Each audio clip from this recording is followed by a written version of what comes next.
So my interest is protein structure, protein function, protein evolution, and in particular I always like to develop improved methods, new methods for predicting these things.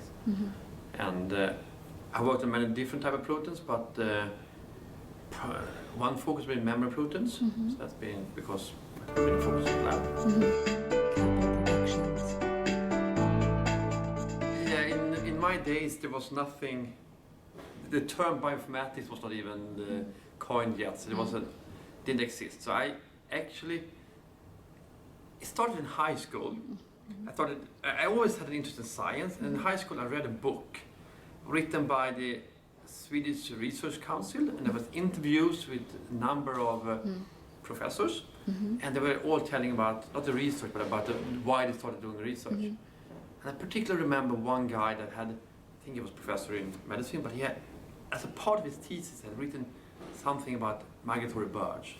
So he really focused on something. I don't care about birds, but it was really the passion of this person, who I don't remember who it was. He really said that, yeah, I know, now I want to be a scientist. This is what I want to do. I don't want to become a doctor. I want to do science. I want to be part of this culture. And then I actually started studying first physics. Then I started medicine. So I was in the first MD PhD program in Sweden. So I was too late for the application. And it was my mother who found it. And so I was formally not even allowed to apply, but I somehow got in and I started that.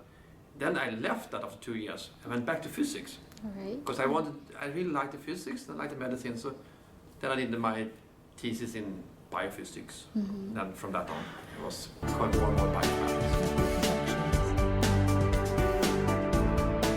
So I was giving a talk about a bit of a history of protein structure prediction, and particularly with the highlights of what I had done.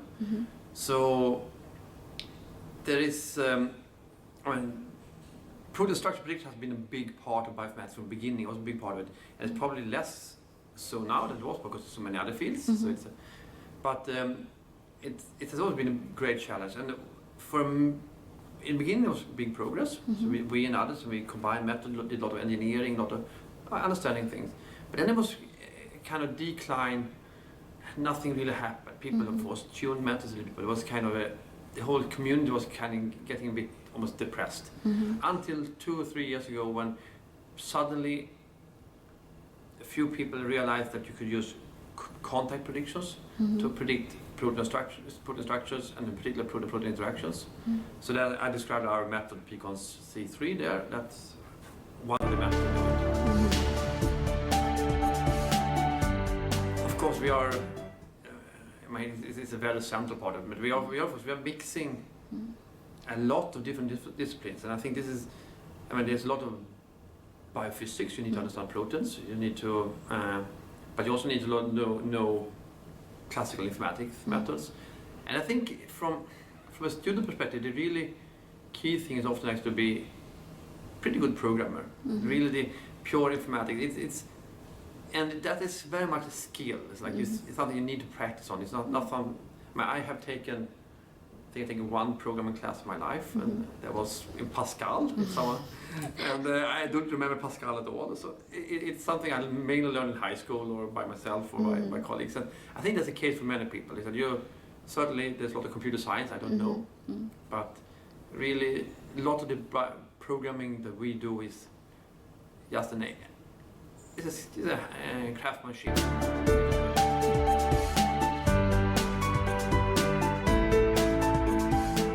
So of course, I think that from the informatics perspective, we always need to be very close to experimental methods. There are rapid method development in several techniques, but particularly in cryo-electron microscopy last few years, and that will sort of change the whole building blocks of protein. The whole data that we're using. So I think that will be for the next 5 years probably the most rapid changes. And then of course the other big part of all of informatics is to really integrate data in a good way, and in particular to make it very I mean, not only do it from a computer perspective, but really get down to understanding the biology, understanding the molecular functions. So not just finding correlations, but really understanding that this mutation is that.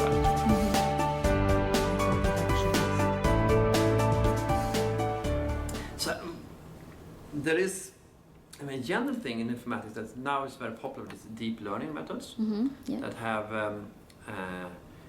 been fantastic for image recognition. And of course, the whole idea of deep learning is that you don't really need to present the features, it's like you do feature extraction automatically. And this is something that I never seen. I mean, most of biology, the key thing in machine learning is to do the feature extraction. You really need to get the features and of course training goals. But I would say that if we can get the deep learning methods to work there, I think that's something that could clearly simplify a lot of the problems and hopefully also get better performance. I mean, also the advice everybody gives everybody is to have fun, don't be too strategic. I mean, do something that interests you at the moment. It's very difficult.